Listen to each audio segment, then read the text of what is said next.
ingin membagikan berita baik mengenai industri film Indonesia. Mungkin banyak yang nggak tahu bahwa industri film Indonesia itu sangat berkembang selama beberapa tahun terakhir ini. Bahkan jargon yang selama ini mungkin kalian sering dengar, ingin jadi tuan rumah di negara sendiri, itu sudah terjadi sejak tahun 2022 lalu. Tapi pasti akan bingung, kenapa judulnya Indonesia Belum Bercerita. Jadi sedikit mengenai industri film Indonesia saat ini. Di Indonesia, market share untuk film Indonesia di bioskop itu sudah 70%, give or take 67% kurang lebih ya sebenarnya. Tapi udah jauh melebihi daripada film-film asing yang diputar di bioskop Indonesia. Dan ini sudah kita capai sebenarnya sejak tahun 2022 lalu. Pada saat pandemi, kalau kalian masih ingat, itu semua sempat pesimis bahwa wah udahlah, setelah pandemi semua orang akan datang ke bioskop, cuma nonton OTT di rumah. Tapi sejak awal saya tahu bahwa Indonesia adalah negara yang sangat-sangat sosial, dan menurut saya experience pergi ke bioskop tidak tergantikan sampai kapanpun. Dan ternyata benar, tahun 2002 lalu kita memecahkan rekor dengan mencapai 59 juta tiket terjual pada saat itu di bioskop, hanya untuk film Indonesia.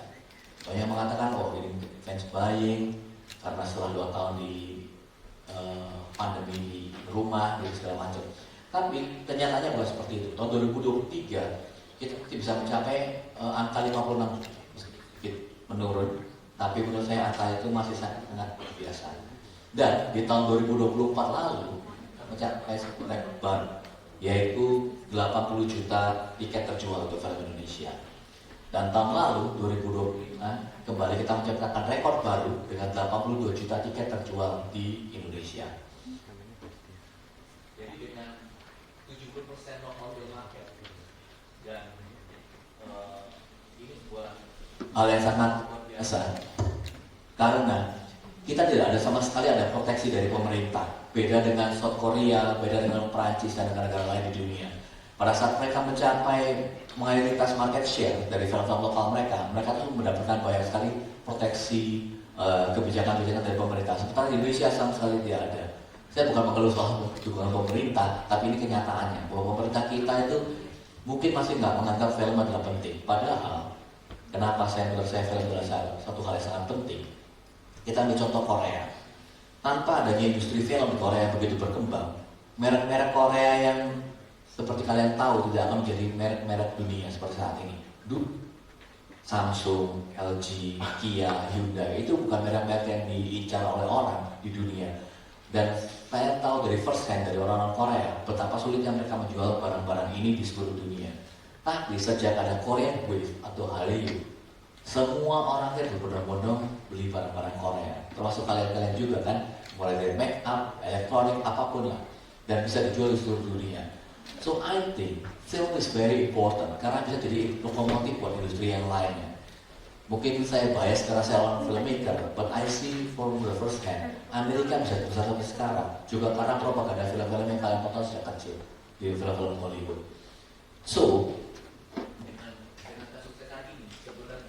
kita harusnya bahagia dong di Indonesia. Terus kenapa saya tadi bilang Indonesia belum bercerita? Karena banyak sekali faktor di Indonesia yang masih perlu kita jadikan warning dengan kesuksesan ini. Jangan kita terlena dengan kesuksesan yang ada.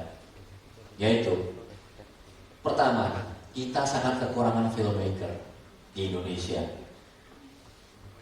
Waktu era saya mulai masuk ke industri film, hampir tidak ada sekolah film, cuma ada satu yaitu IKJ. Tapi sekarang saya tahu mulai banyak film industri film yang berkembang, banyaknya kampus yang punya sekarang jurusan film. Termasuk salah satunya di Universitas Ciputra ini kan ada jurusan film. Ada UMN yang juga bagus dan BINUS dan segala macam. Tapi problemnya menurut saya banyak sekali dari lulusan-lulusan universitas ini belum siap kerja. Jadi gap antara lulusan S1 jurusan film dengan industri itu masih banyak sekali gapnya. Saya kurang tahu kenapa. Apa karena kurikulumnya lebih banyak teori daripada praktek, atau memang banyak pengajar di universitas film ini belum menerapkan yang ada standarnya. Contoh IKJ itu berdiri tahun 70, jadi udah 55 tahun berdiri. Tapi berapa banyak orang lulusan IKJ yang akhirnya bekerja jadi profesional di film sebagai sutradara, penulis dan sebagainya. Kita tahu ada Mbak Mira, ada Mas Garin, ada almarhum Dedi Petet dan segala macam orang-orang brilian yang lulusan IKJ. Tapi ini adalah eksepsional, bukan hal yang normatif. Saya sempat berpikir, let's say up ada berapa? 40-50 orang lulusan dari IKJ. Kali 55 tahun, berarti ada 2.500 orang IKJ yang bekerja aktif di industri kita. Tapi ternyata tidak seperti itu. Rate dari penyerapan dari lulusan jurusan film ke industri dari beberapa universitas yang baru di Jakarta mungkin jauh lebih baik, tapi menurut saya masih belum cukup baik. Kenapa? Menurut saya kita banyak meniru dari sekolah-sekolah di dunia, di Kava, di USC di Amerika, bahwa lulusan dari sekolah-sekolah film ini udah siap bekerja langsung ke industri. Kenapa saya bilang tidak ada cukup banyak filmmaker di Indonesia? Karena ini kenyataannya.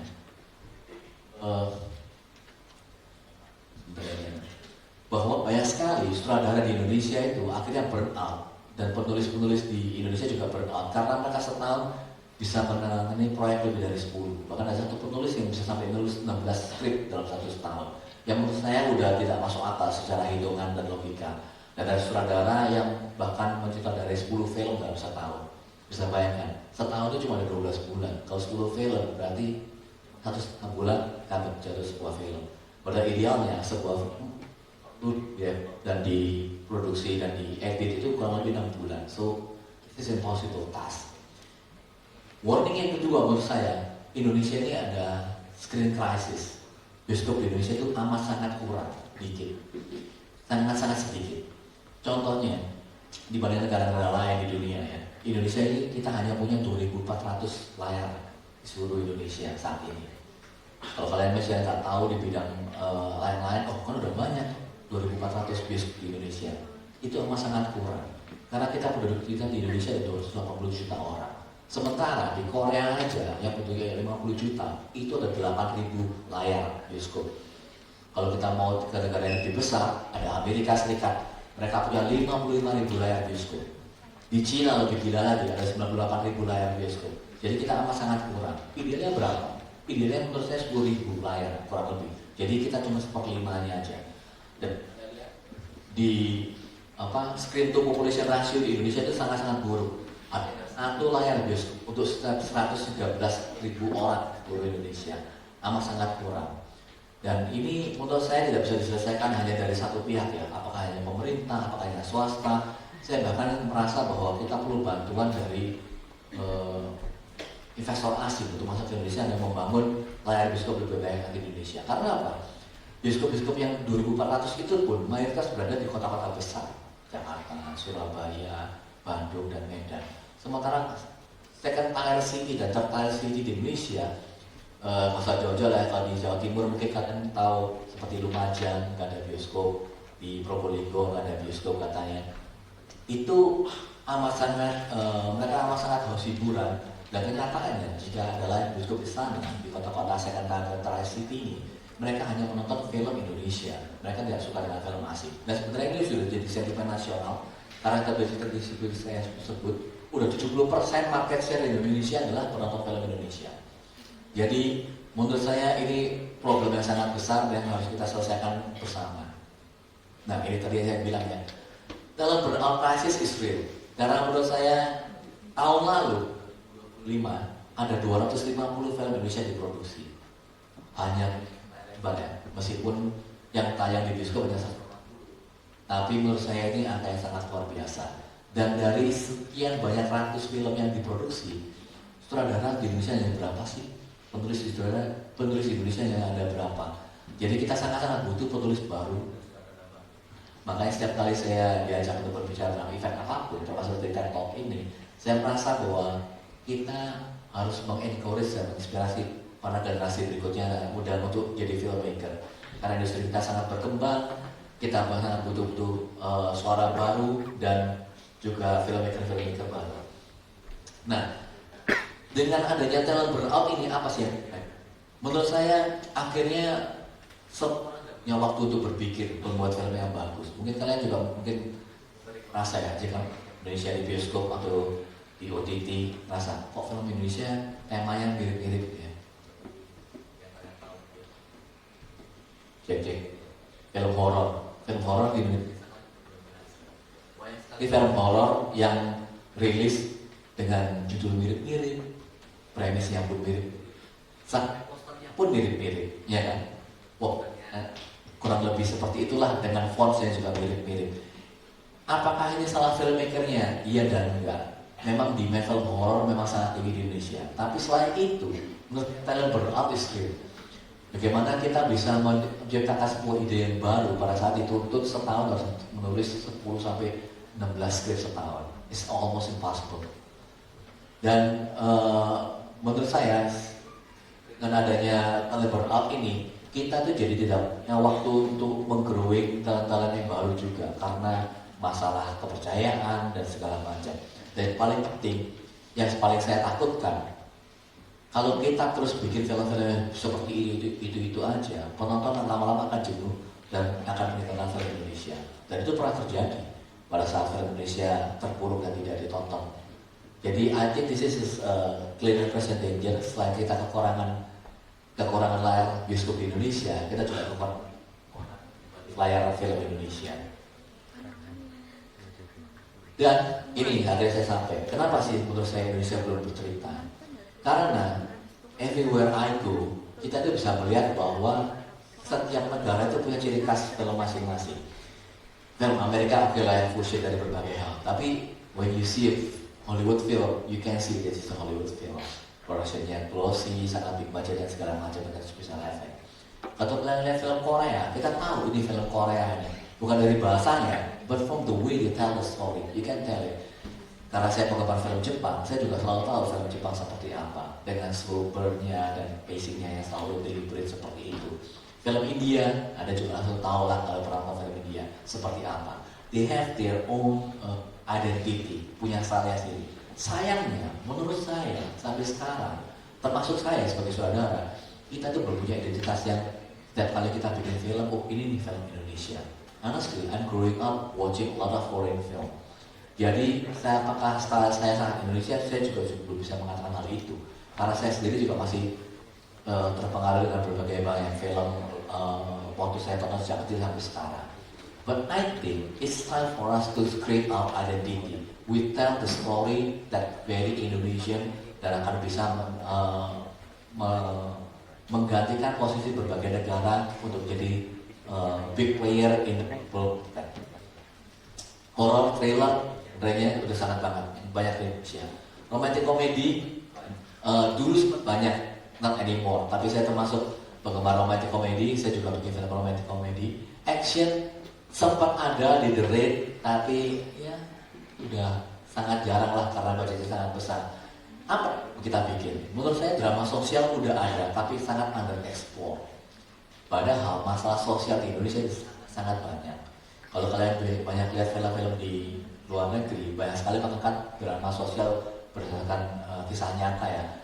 Di Indonesia adalah beberapa, but I don't think they explore enough about the social aspect, tapi lebih ke masalah sensasional ya, dari cerita-cerita yang viral di sosial media ya. Historical epic almost none, kita hampir nggak pernah punya itu.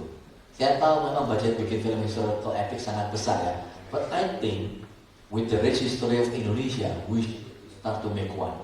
Dan juga jelas sama sekali tidak populer di Indonesia karena kita bukan bangsa yang suka membaca masalah-masalah sains dan children. Saya suka dengan kesuksesan Jumbo yang membuka banyak peluang untuk film-film animasi ke depannya. But I really believe if we explore more the story about Indonesia, cerita-cerita yang lebih Indonesia, kita bisa mengembangkan industri kita jauh lebih besar daripada sekarang. Dan impian saya dengan menurunnya industri film Korea, industri film Hong Kong udah mulai tidak ada, Thailand juga mulai menurun, kita bisa jadi raja paling nggak di regional. Film Indonesia bisa jadi raja di Southeast Asia, bahkan jadi salah satu big player di Asia. Saya percayakan hal itu. Kenapa? Setiap kali saya ke film market di dunia, mereka selalu ingin tahu what's next coming from Indonesia. What's next the rate? What is the next film that big coming from Indonesia? Dan genre-genre seperti thriller, action, horror juga itu sangat-sangat dinanti dari Indonesia. I think we have a a really big chance to actually making Indonesian film industry even bigger than it is right now. Dan yang saya tadi cerita, Korea itu sempat di sebuah kekuatan global di dunia, kedua setelah Hollywood. Jadi kalau Anda melihat dari angka dari Netflix dan segala macam ya, di OTT, konten yang paling banyak ditonton di dunia, yang pertama itu adalah, kedua adalah konten film Korea. Tapi sayangnya, kesuksesan itu tidak selalu berbuat kepada industrinya mereka. Saat ini, industri film Korea, theatrical release untuk bioskopnya, itu sangat-sangat suffering.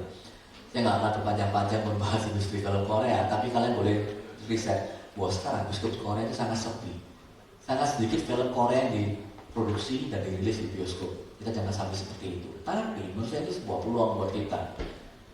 Jadi ada kekosongan industri film Asia dengan genre action, thriller, dan sebagainya macam untuk di dunia. Mereka itu haus dengan konten-konten Asia. Mana lagi yang berikutnya? Sempat Thailand dipikir akan jadi sebuah kekuatan baru di Asia, tapi kenyataannya tidak. And I think it's time for us Indonesia untuk step up. Jika Parasite dapat 250 juta US dollar dunia dan menang Oscar, mereka butuh 20 tahun. Saya kok percaya Indonesia nggak perlu 20 tahun untuk kita menang Piala Oscar pertama kita nanti. Maybe 10, maybe 15, let's see.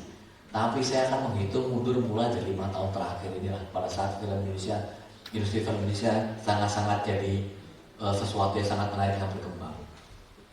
Dan streaming platform sangat berguna sebenarnya buat supaya penonton di dunia itu tahu film Indonesia sudah mencapai level tertentu. Ada yang nonton film Abadina Jaya, ya film zombie itu, ya. Itu film itu sangat sukses di seluruh dunia karena genre zombie dan sangat menarik menurut saya. Bahkan film saya sendiri yang saya bikin, The Most Beautiful Girl in the World,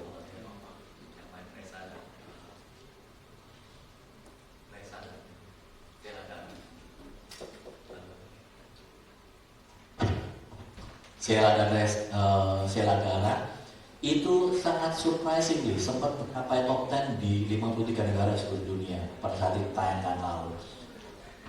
Yang bukan saya merendah, tapi tidak dalam bayangan saya bahwa sebuah film romantic comedy dari Indonesia ternyata bisa diterima dari begitu banyak negara di Eropa dan Amerika Latin. So actually, good story is a good story, and good story from Indonesia menurut saya akan bisa diterima di seluruh dunia. Jadi yang saya inginkan ya semua nih, dukunglah selalu film Indonesia agar film Indonesia lebih berkembang, lebih maju dan lebih bukan sekedar jadi tuan rumah di negara sendiri, tapi juga bisa jadi raja di Asia dan mungkin jadi big player di dunia dengan cara menonton film Indonesia di bioskop, one ticket at a time. Terima kasih.